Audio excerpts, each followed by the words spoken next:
नमस्कार, KTV news में आपका स्वागत है। मैं हूं स्तुति और आइए एक नजर डालते हैं शहर की प्रमुख सुर्खियों पर। ककरबत्ता क्षेत्र में सपा द्वारा महिला कार्यकर्ता सम्मेलन का हुआ आयोजन।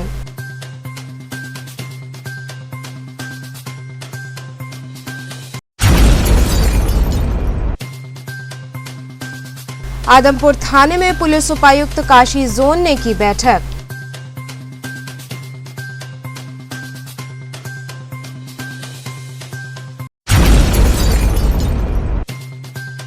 द सेंट्रल बार एसोसिएशन द्वारा किए गए संशोधन को रद्द कराने की मांग को लेकर अधिवक्ताओं ने की हड़ताल।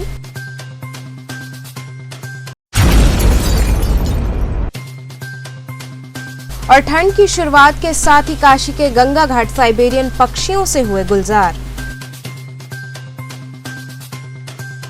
और अब खबरें विस्तार से। ककरबत्ता क्षेत्र में सपा द्वारा महिला कार्यकर्ता सम्मेलन का आयोजन हुआ। ककरबत्ता स्थित चौधरी बाड़ा में समाजवादी पार्टी द्वारा महिला कार्यकर्ता सम्मेलन का आयोजन किया गया, जिसमें बतौर मुख्य अतिथि महिला प्रदेश अध्यक्ष लीलावती कुशवाहा शामिल हुई, जिन्होंने प्रदेश सरकार पर निशाना साधा और कहा कि डबल इंजन की सरकार फेल हो गई है। इस समय प्रदेश में अपराध चरम पर बढ़ गए हैं, बच्चियों तक का दुष्कर्म किया जा रहा है। महंगाई चरम पर होने के कारण जनता काफी परेशान है, इसलिए जनता ने आगामी विधानसभा चुनाव 2022 में सपा की सरकार बनाने का मन बना लिया है। किस तरह का आयोजन किया गया है, क्या उद्देश्य है? महिला कार्यकर्ता जागरूकता सम्मेलन है और महिलाएं आधी आबादी बहुत परेशान इस सरकार से, महंगाई से डूब गई है और इस सरकार ने नारा दिया था कि बेटी बचाओ बेटी पढ़ाओ। तो आज महिलाएं पूरे प्रदेश में अत्याचार, हत्या, बलात्कार सबसे परेशान, यहाँ तक कि महंगाई इस कदर हो गई है कि सबकी कमर टूट गई। और जब महिलाओं का किचन का संतुलन खराब है तो निश्चित तौर से डबल इंजन फेल हो। और यही महिलाओं ने सरकार बनवाया था भाजपा का, और यही महिलाएं सरकार को बनाएंगी और अखिलेश यादव जी को सरकार 2022 में बनाएंगी। माननीय अखिलेश यादव जी मुख्यमंत्री बनेंगे तो कन्या विद्याधन मिलेगा बेटियों को, महिलाओं को समाजवादी पेंशन 2000 रुपया मिलेगा। और इतना ही नहीं, हमारी बहनों को लोहिया आवास मिलेगा, 7 लाख रुपया, बेटियों को 50 लाख रुपया मिलेगा कन्या विद्याधन। तो इस तरह से हमारी सरकार की योजना है। माननीय नेताजी ने महिलाओं को 33% आरक्षण दिया था, जो आज महिलाएं प्रधान है, क्षेत्र पंचायत सदस्य है, जिला पंचायत अध्यक्ष है, तमाम कुर्सियों पर है।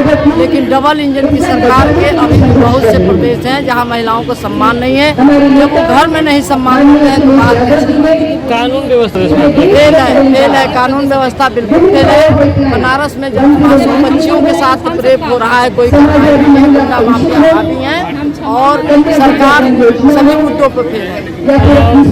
40% महिलाओं की सीट की बात की तो सपा क्या करेगी? उत्तर प्रदेश में है क्या?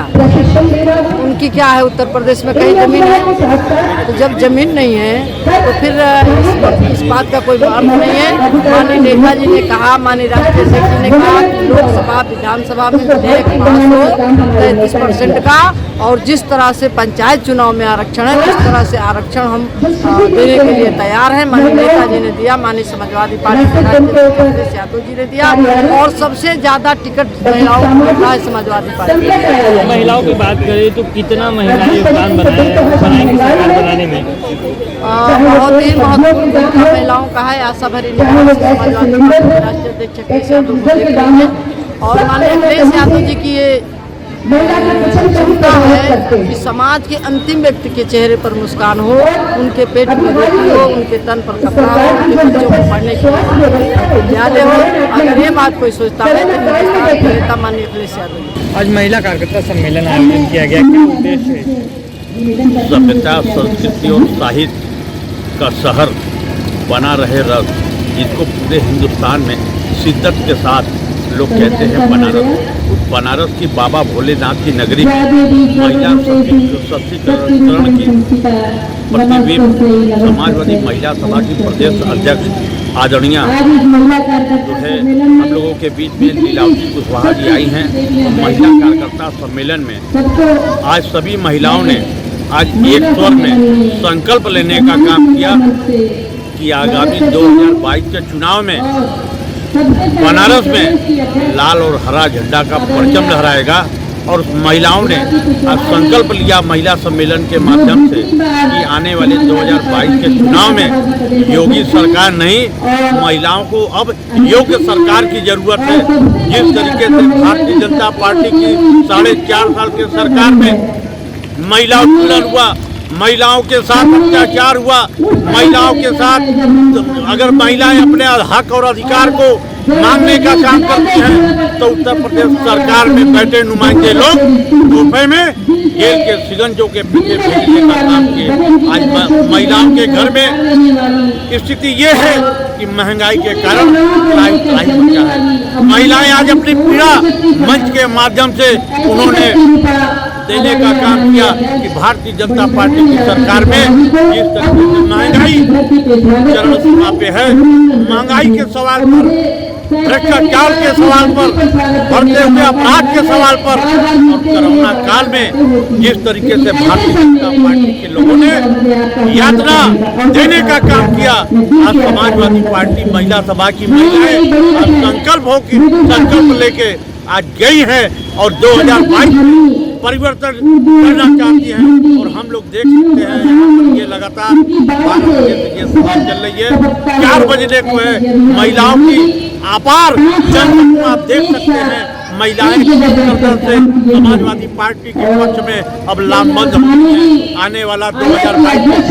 में यही महिलाएं परिवर्तन करने का काम करेंगी। आदमपुर थाने में पुलिस उपायुक्त काशी जोन ने बैठक की।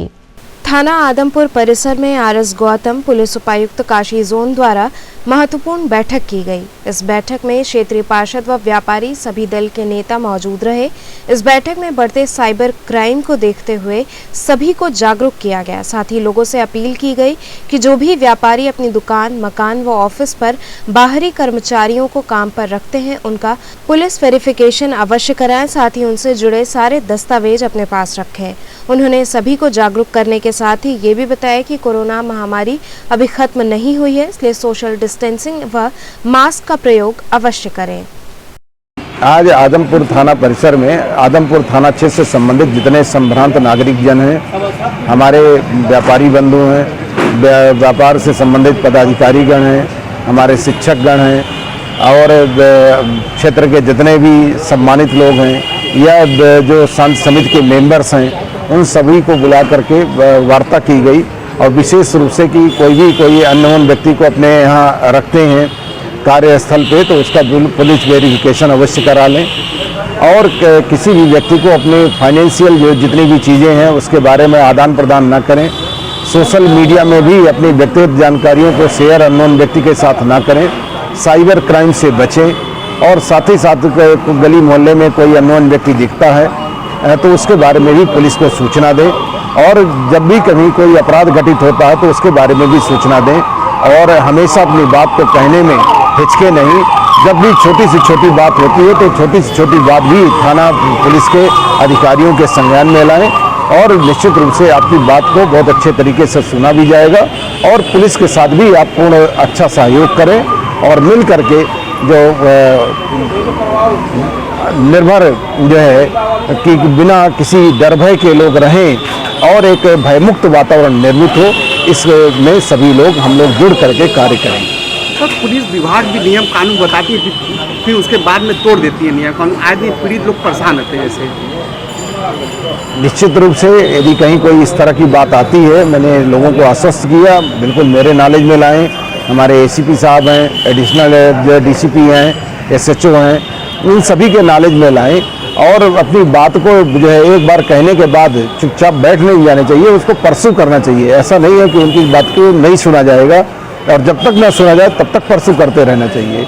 और यदि कहीं कोई इस तरह की कोई गड़बड़ी कर रहा है, कोई कर्मी इन्वॉल्व होता है जो ठीक तरीके से नहीं सुनता है, लापरवाही बरतता है, तो संबंधित के विरुद्ध कार्रवाई भी की जाएगी। आज बैठक आदमपुर थाने पर हम लोग को सूचना मिली कि एसीपी साहब आ रहे हैं, गणमान्य व्यक्तियों के साथ आज बैठक करेंगे। और चर्चा उन्होंने किया कि जैसे हम कोई भी अपने ऑफिस पर या दुकान पर या मकान में कोई कर्मचारी रखते हैं तो उसका पुलिस वेरिफिकेशन जरूर करा लें, उसकी सूचना पुलिस को दे दें। साइबर क्राइम के बारे में उन्होंने बहुत जानकारियाँ दी कि साइबर क्राइम भेजें, किसी को अपना OTP न बतावें, और उन्होंने बताया कि सब त्यौहार बढ़िया बीत गया है।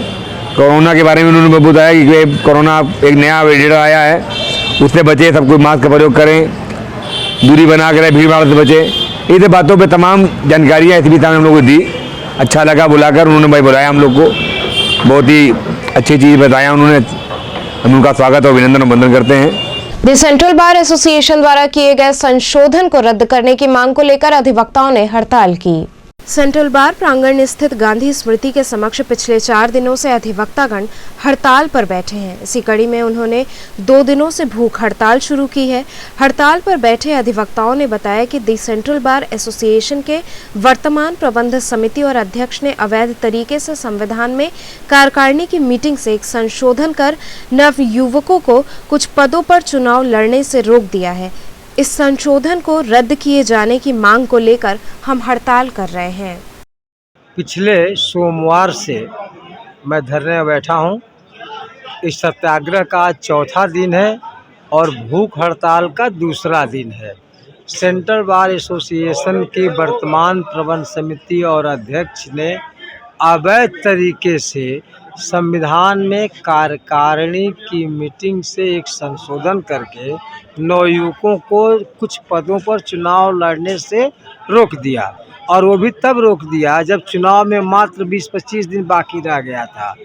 ठीक है, उसको संविधान संशोधन को रद्द करें।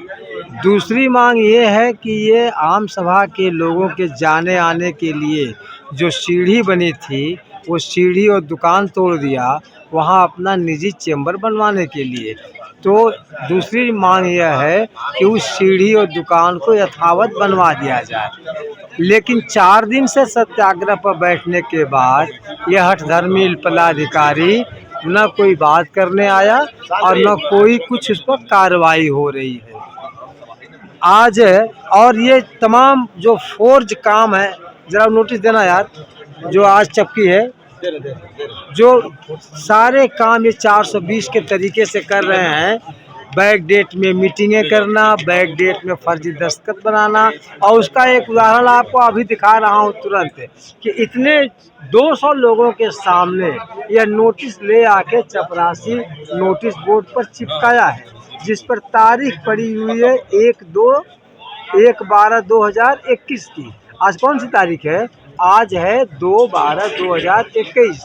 तो आज ये बैक डेट में नोटिस लिख करके चिपका रहे हैं, क्योंकि ये फंस रहे थे, जबकि इनको निकाल दिया गया है। आज आम सभा की बैठक में हमने सुना है कि इन लोगों को निकाल दिया गया, तो उसको रेक्टिफाइड करने के लिए इन्होंने ये काम किया। इसी तरह से ये जितने 420 के काम हैं, फोर्जरी तरीके से करके नौजवानों के हक को मार रहे हैं, बार की संपत्ति का प्रयोग अपने निजी हित में कर रहे हैं। आज के बाद से अब इसमें एक ये भी मांग जुड़ जाएगी हमारी कि आप साल भर में आमदनी और खर्च का जरा हिसाब दो, और अगर हिसाब नहीं देते हैं तो अगली कार्रवाई फिर हम लोग विधिक रूप से करेंगे। ठंड की शुरुआत के साथ ही काशी के गंगा घाट साइबेरियन पक्षियों से गुलजार हो गए। ठंड ने जैसे ही दस्तक दी, वैसे ही काशी के गंगा घाट साइबेरियन पक्षियों से गुलजार हो गए। प्रत्येक वर्ष ठंड का आगाज होते ही ऑस्ट्रेलिया से चलकर लंबी उड़ान भरते हुए हमारे देश में साइबेरियन पक्षी आकर गंगा में अटखेलियां करते हैं। इस मनमोहक नज़ारे को देखने दूर दराज से लोग गंगा घाट पर पहुंचते हैं। काशी में आए पर्यटकों का मानना है कि ऐसा दृश्य सिर्फ काशी में ही देखने को मिलता है। वहीं निषाद समाज के शंभू निषाद का कहना है कि साइबेरियन के आगमन के बाद हम लोगों का रोजगार काफ़ी अच्छा हो जाता है। आसपास के छोटे बड़े दुकानदारों की पर्यटकों के आने से बिक्री काफ़ी बढ़ जाती है। देखिए, हर वर्ष की तरह इस वर्ष भी जो हमारे काशी में जो सैलानी पक्षी आती हैं, जो इनका नाम है साइबेरियन बर्ड्स, इनके आ जाने की वजह से हम लोग की जो रोजी रोटी है और बढ़ जाती है। तो कहाँ से ये आते हैं और कब चले जाते हैं यहाँ से? ये 4 महीना हमारे काशी में इनका आगमन होता है, और ये लोग आते हैं विदेश से। जो एक देश का नाम है ऑस्ट्रेलिया, ये वहाँ के पक्षी है, इसका नाम है साइबेरियन, जो हमारे काशी में ये लोग 4 महीने के लिए आगमन होती है जाड़े के समय में। जैसे जैसे गर्मी बढ़ेगा वैसे वैसे ये अपने देश वापस चले जाएंगे। तो इनके आ जाने की वजह से जो हम लोग की रोजी रोटी है और बढ़ जाती है, और हम लोग की जो रोजी रोटी है बहुत अच्छी, जो हमारे निषाद समाज के लोग हैं, या नाव चलाने वाले लोग हो गए, या दाना बेचने वाले लोग हैं, या कोई भी अन्य अन्य कोई भी युवा समाज के लोग, तो इनके आ जाने की वजह से दोनों की धंधा अंधा है और बढ़ जाता है। जो हम लोग का नाव का जो संचालन है और बढ़ जाता है। कैसे वो कैसे?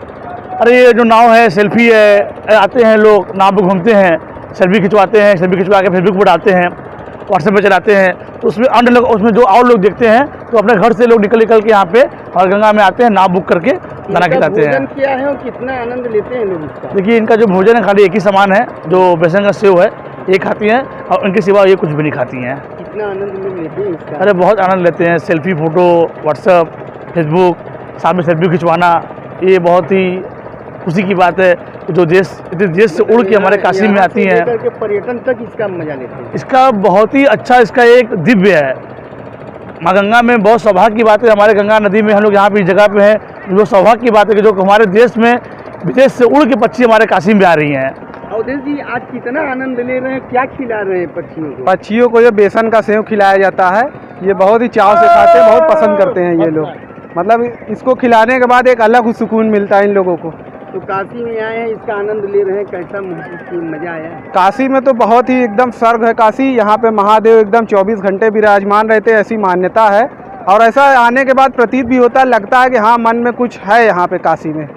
तो इस पक्षी का पहली बार आनंद ले रहे हैं कि इससे पहले भी आप आते रहते हैं? नहीं, हम अक्सर आते रहते हैं। प्रयागराज में भी ये पक्षियाँ आती हैं तो वहाँ पे, लेकिन यहाँ का एक दिव्य नज़ारा कुछ और नज़ारा है। काशी मतलब सच में काशी है। लोहटिया स्थित बड़ा गणेश मंदिर में भजन संध्या आयोजित की गई। उत्तर प्रदेश संस्कृति विभाग द्वारा काशी के विभिन्न मंदिरों में अपनी संस्कृति के संरक्षण हेतु राज्य मंत्री डॉक्टर नीलकंठ तिवारी के नेतृत्व में भजन संध्या का शुभारंभ लोहटिया स्थित श्री बड़ा गणेश मंदिर से हुआ। बड़ा गणेश मंदिर में भगवान गणेश का श्रृंगार, पूजन, आरती के उपरांत भजन संध्या शुरू हुई, जिसमें संस्कृति प्रकोष्ठ भाजपा महानगर के संयोजक गीतकार कन्हैया दुबे के लिखे भजन को डॉक्टर अमलेश शुक्ला ने प्रस्तुत कर प्रभु गणेश के दरबार में हाजिरी लगाई। इसके साथ ही अनेक भजन प्रस्तुत कर उन्होंने सभी को मंत्रमुग्ध कर दिया।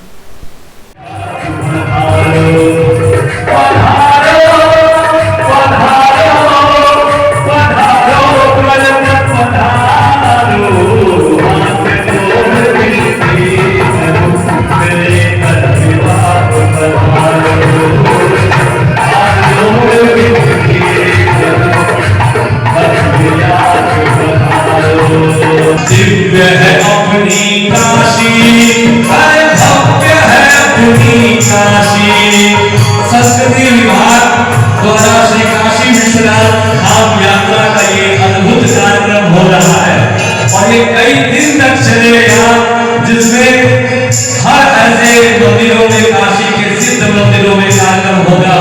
अरे भव्य है अपनी काशी, अरे दिव्य है अपनी काशी, भव्य है अपनी काशी।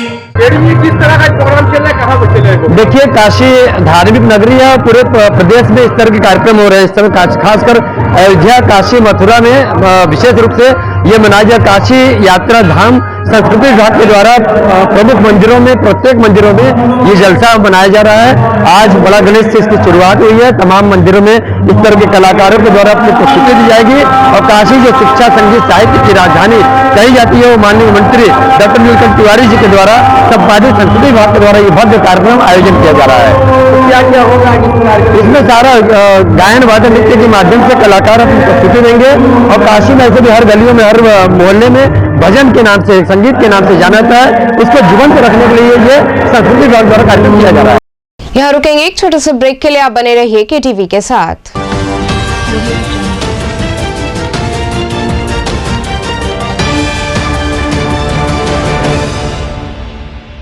खबरों से जुड़े रहने के लिए हमारे चैनल KTV वाराणसी को सब्सक्राइब करें और लेटेस्ट अपडेट्स के लिए बेल आइकन को प्रेस करें।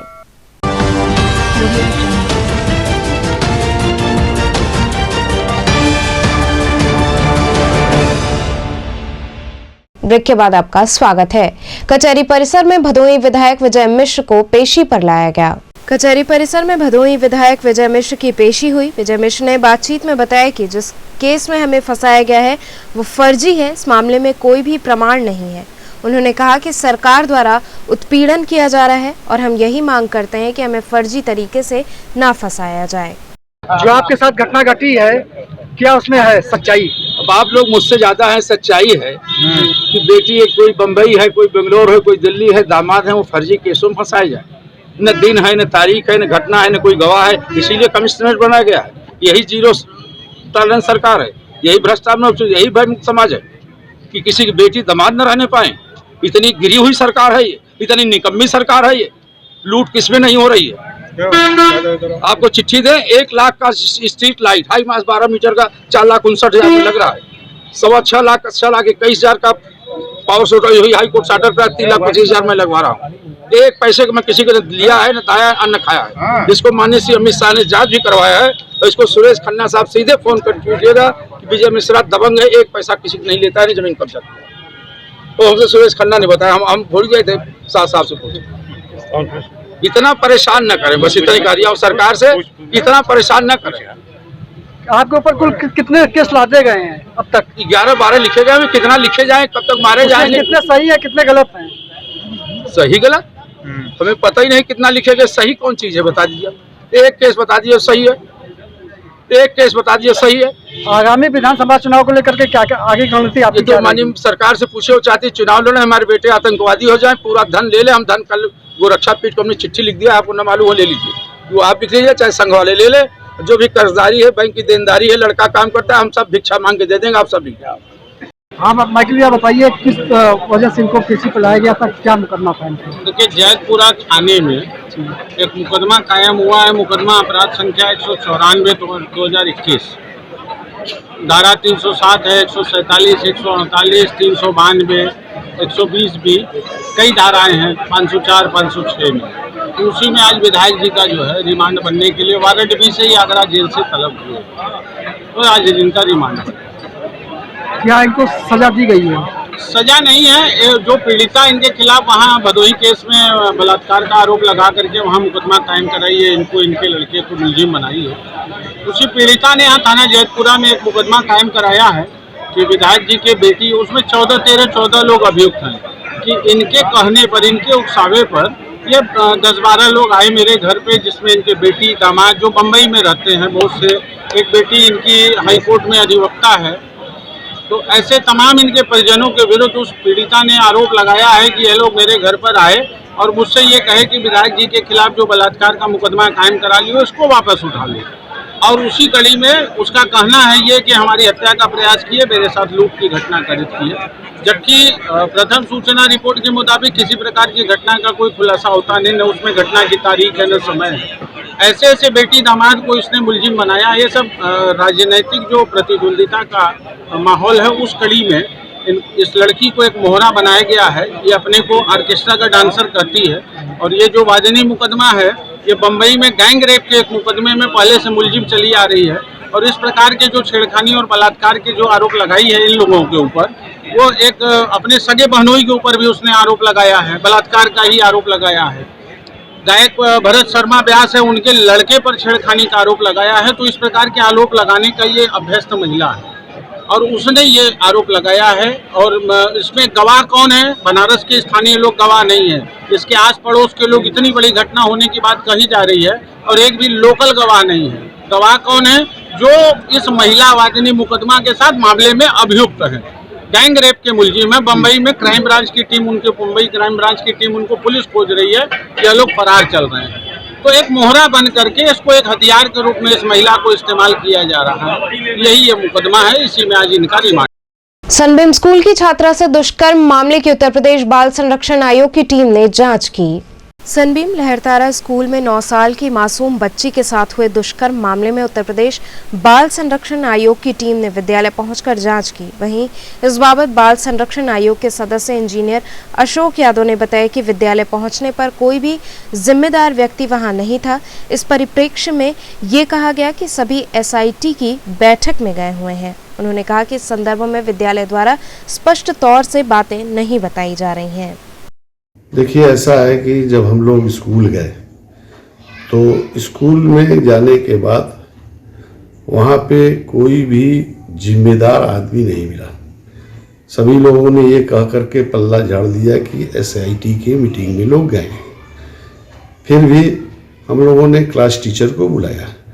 क्लास टीचर जो है बुलाया, उनसे जो भी बातें हुई, उन्होंने जो बातें बताया उससे हमें ये नहीं लग रहा था कि बातें जो है इस तरीके की, जैसा कि उन्होंने कहा कि बच्ची क्लास में आने के बाद एकदम से नॉर्मल थी। ये ऐसा हो नहीं सकता, क्योंकि किसी भी बच्चे के साथ इस तरीके की अनैतिक कार्य हुआ हो तो उसमें बच्चा तो जरूर रोता होगा या घबराया होगा, या उसका जो है इम्प्रेशन जो है जैसा भी हो, तो मतलब उसमें उनके हिसाब से एकदम बच्चा नॉर्मल था। तो ये बात हमारे समझ में नहीं है। बाकी कुछ चीज़ें हम लोगों ने उनसे मांगा, वो सभी लोगों ने अपने पल्ला झाड़ दिया कि ये मैनेजमेंट का मतलब जो है देने से मना किए हैं या हम नहीं दे पाएंगे, तो टाल मटोल वाली जो स्थिति थी। आप अधिकारी रेंज पे आप वहाँ गए थे, आपको भी कोई साक्षरता नहीं मिल पाई, प्लस आज जो जिस तरह से बैठक हुई है अध्यापकों के संग, तो किस तरह से नतीजा अब आगे बढ़ेगा और क्या बच्चे को न्याय मिलेगा? देखिए, न्याय तो मिलना चाहिए, क्योंकि इस तरीके की चीज़ों पर यदि न्याय नहीं मिलेगा तो ऐसी घटनाएं घटती रहेंगी, और न्याय तो बिल्कुल मिलना चाहिए और आयोग इसके लिए ही बनाया गया है कि न्याय मिले। जो बड़े बड़े स्कूलें हैं मोटी फीस लेते हैं, लेकिन सुरक्षा के नाम पे जीरो उजागर हो गया, प्रशासन भी बोल रहा है कि सुरक्षा एकदम जीरो है, तो ऐसे स्कूलों पर क्या अंकुश लगानी चाहिए? देखिए, बिल्कुल लगानी चाहिए। ये तो सरकार का अपना मैटर है, सरकार को अपनी कुछ नीति तैयार करनी चाहिए। उस नीति के आधार पे जो हमें गाइडलाइन दिया जाएगा, क्योंकि हम भी एक सरकार के मान के चलिए कि हम लोग को जो सरकार जिम्मेदारी दी गई है तो वो उनका अपना पार्ट है, वो जो देंगे उसका हम लोग निर्वहन करेंगे। और सुरक्षा की दृष्टि से देखा जाए तो वाकई में थोड़ा सी वहाँ पे दिक्कत थी ये बात का। एक सबसे बड़ी जो कमी पाई गई, जो वहाँ पे आप सोच लीजिए कि एक फ्लोर में कम से कम हमको लगता है कि 500-700 लोगों की मूवमेंट जरूर रहा होगा, क्योंकि इतने क्लासेस हैं, लैब है, लेबोरेटरी है, और एक सिंगल जहाँ पे ये हुआ है वहाँ पे केवल एक जो है बाथरूम दिखा जिसमें लिखा हुआ था मतलब पुरुष,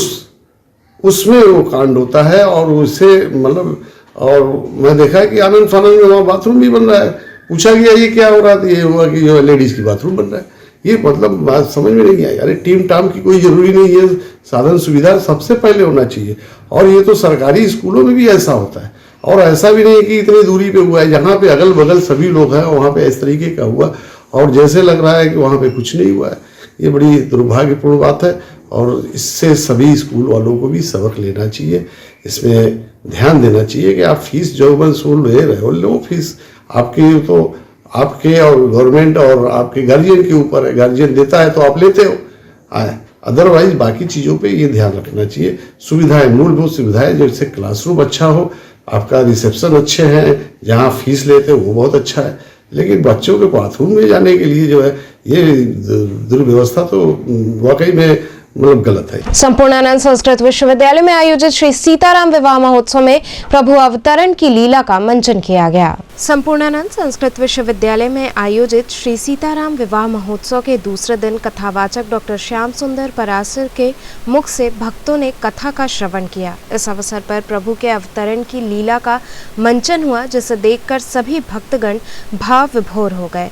इस मौके पर अशोक कुमार मिश्र ने बताया कि पूज्य श्री खाटू बाबा सरकार की स्मृति में ये आयोजन किया गया है। उन्होंने बताया कि आगे अन्य लीलाओं का मंचन होगा, जिसमें विशेष रूप से श्री सीताराम विवाह की लीला का मंचन किया जाएगा। आपको भाग्यशाली समझता हूँ, और पार्वती के पिता कहलाकर आपने जो गौरवपूर्ण प्रशंसा प्राप्त किया है, उसकी समानता कौन कर सकता है। प्रिय आज्ञानाथ, बेटी पार्वती कहाँ है? अभी लाते हैं। ओ पार्वती, पुत्री पार्वती,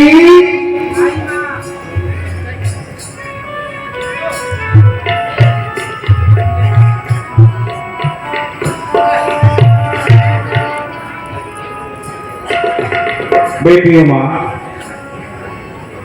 आज्ञा पिताश्री। ये देवर्षि नारद जी हैं, इनके चरणों में मस्तक रख के प्रणाम करो। ये भगवत स्वरूप हैं। जो आज्ञा प्रदर्शन। गुरुजी, किस तरह का यहाँ कथा ये चल रहा है और क्या संदेश दे रहे हैं? हम लोग साल में एक बार अगहन महीने में अगहन कृष्ण द्वादशी से लेकर के अगहन पंचमी तक श्री राम विवाह का आयोजन होता है। गुरुदेव की परंपरा का यह 52वां वर्ष है। हमारे गुरुदेव के भी गुरुदेव रहे पूज्य श्री खाटू बाबा सरकार की पुण्य स्मृति में ये हम लोग महोत्सव मनाते हैं। सामने देखिए, इस वर्ष भैया अशोक अग्रवाल जी के सानिध्य में यहाँ महाराज जी की कृपा से और सिया दीदी के कृपा से कार्यक्रम हो रहा है। इसमें हम लोगों का 24 घंटा का कार्यक्रम होता है और सुबह में 6 बजे से 9 बजे तक रामचरितमानस का पाठ होता है।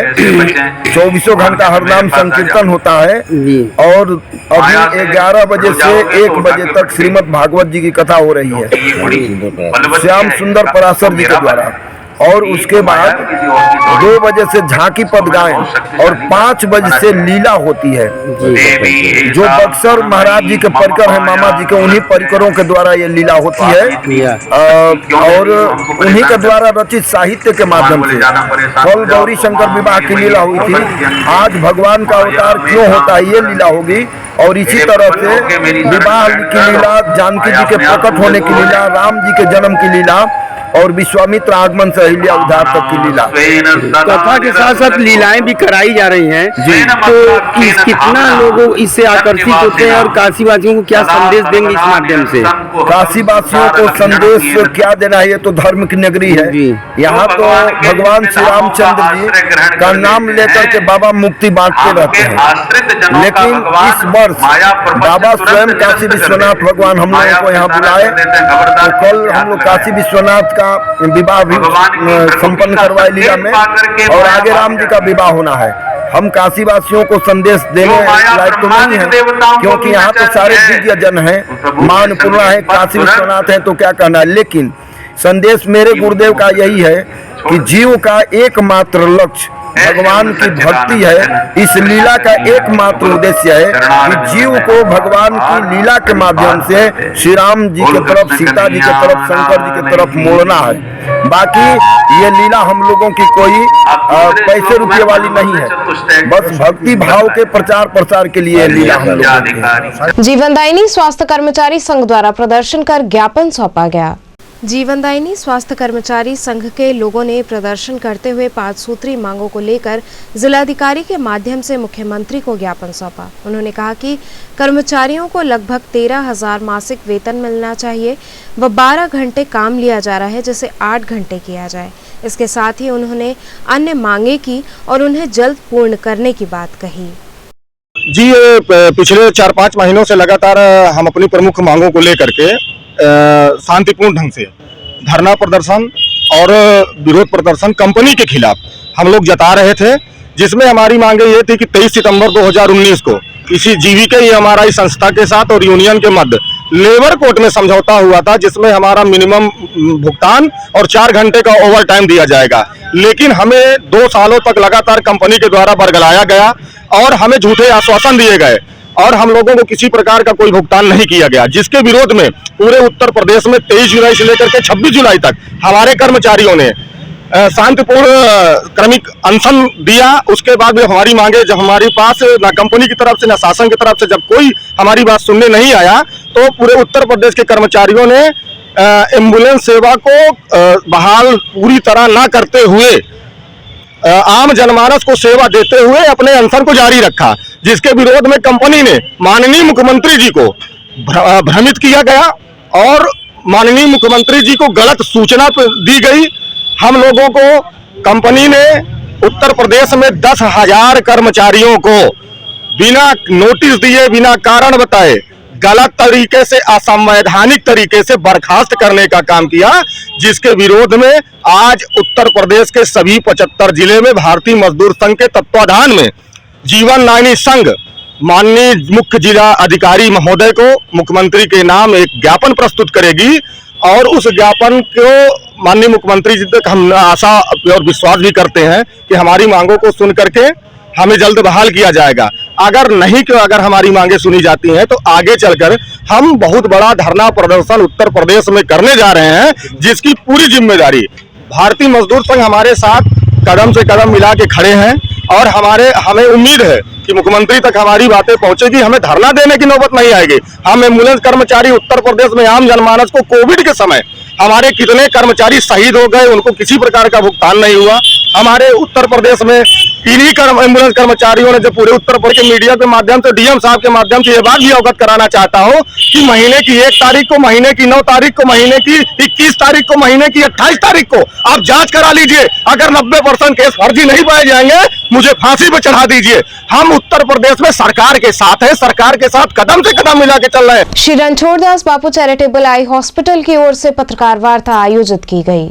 पत्रकारों से मुखातिब होते हुए श्री रणछोड़दास बापू चैरिटेबल आई हॉस्पिटल के ट्रस्टी प्रवीण वसानी एवं संयोजक डॉक्टर संजय चौरसिया ने बताया कि अस्पताल द्वारा रामनगर स्थित कटेसर सदगुरु नगर में संस्था ने संकल्प लिया है कि 1,08,000 लोगों का मोतियाबिंद का ऑपरेशन फेको विधि द्वारा कराया जाएगा। इस महाअभियान का शुभारंभ आगामी 4 दिसंबर को केंद्रीय स्वास्थ्य मंत्री मनसुख मांडविया द्वारा किया जाएगा। कितने लोगों का ऑपरेशन होना है, क्या है? अपना गुरुदेव का टारगेट है 1,08,000 ऑपरेशन का है। उससे भी ज्यादा हो तो मेरे पास पूरी व्यवस्था है। तो आप लोगों का पूरा सहयोग रहेगा तो हमको पूरा उम्मीद है 1.25 लाख तक हम पहुंच जाएंगे। प्रतिदिन कितने लोगों का ऑपरेशन होगा? प्रतिदिन 1,000 से भी ज्यादा होगा तो 1100 भी ट्राई करेंगे, लेकिन 1000 तो पक्का करने का ही है। इसका शुभारंभ मनसुख जी भाई कर रहे हैं। शुभारंभ 4 तारीख को शनिवार को 11 बजे स्वास्थ्य मंत्री मनसुख भाई मांडविया के हाथ से शुभारंभ होगा। अभी क्या क्या दिक्कतें आ रही करने में और कितना आगे ले जाना है इसको? इसमें कोई दिक्कत नहीं है, सिर्फ इसका प्रचार होगा। अपने को मरीज चाहिए बस, तो आप लोगों को बाकी पूरी व्यवस्था है, कोई दिक्कत नहीं है। हमको मरीज का हम राह देख रहे बस, तो इसके लिए आपका सहयोग चाहिए। कहाँ से मरीज आ रहे हैं, कैसे मरीज आ रहे हैं? बिहार से भी ये जो 2 लड़का था, एक लड़का एक लड़की है, एक 10 साल का एक 8 साल की, दोनों को काला मोतिया था। तो वो बाहर जाया तो उसने पूछा कि एक को 40,000 बोलता, एक को 50,000। तो उसके पास पैसा नहीं था, मेरे पास आए थे। तो हमारे डॉक्टर पूजा बुआ ने 5 मिनट में देख करके उसका ऑपरेशन बढ़िया हो जाएगा, तो उसने पहले दिन ही कर दिया। सोमवार को ही हुआ ना, नहीं मंगलवार को हुआ और बुधवार को कल सुबह में हम पट्टी खोलते हैं तब दिखाए, तो उससे दिखने लगते हैं, क्योंकि वो हम निःशुल्क करते हैं। उसके पास 5,000 भी नहीं था तो 50,000 कहाँ से देंगे? इससे गरीब लोगों की 1 साल के लेके 100 साल तक कोई भी को कैटरेक्ट मोतियाबिंद है, काला मोतिया है, मेड कैटरेक्ट है, हार्ट कैटरेक्ट है, छोटा बच्चा है, सबका हो जाएगा गुरुदेव की कृपा से। क्योंकि ये शिविर गुरुदेव की है, गुरुदेव भगवान वो साक्षात राम ही है। तो रणछोड़दास जी बापू साक्षात राम भगवान है, वो स्वयं विराजते हैं, डॉक्टर करते हैं, लेकिन वो भी ये बोलते हैं कि हम करते हैं, लेकिन भगवान हमको सहयोग करते तो ही होता है। तो आप लोगों का पूरा सहयोग चाहिए, उसका ज्यादा से ज्यादा प्रचार प्रसार करें। तो चलते चलते पुनः एक नजर डालते हैं शहर की प्रमुख सुर्खियों पर। ककरमत्ता क्षेत्र में सपा द्वारा महिला कार्यकर्ता सम्मेलन का हुआ आयोजन।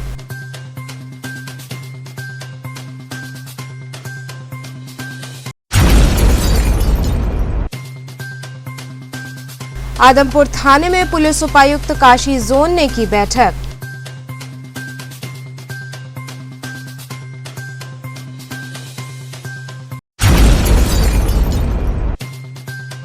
द सेंट्रल बार एसोसिएशन द्वारा किए गए संशोधन को रद्द कराने की मांग को लेकर अधिवक्ताओं ने की हड़ताल।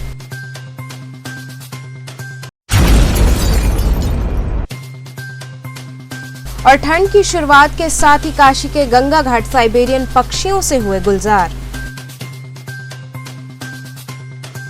तो ये थे आज के समाचार, कल फिर होगी मुलाकात, तब तक के लिए नमस्कार।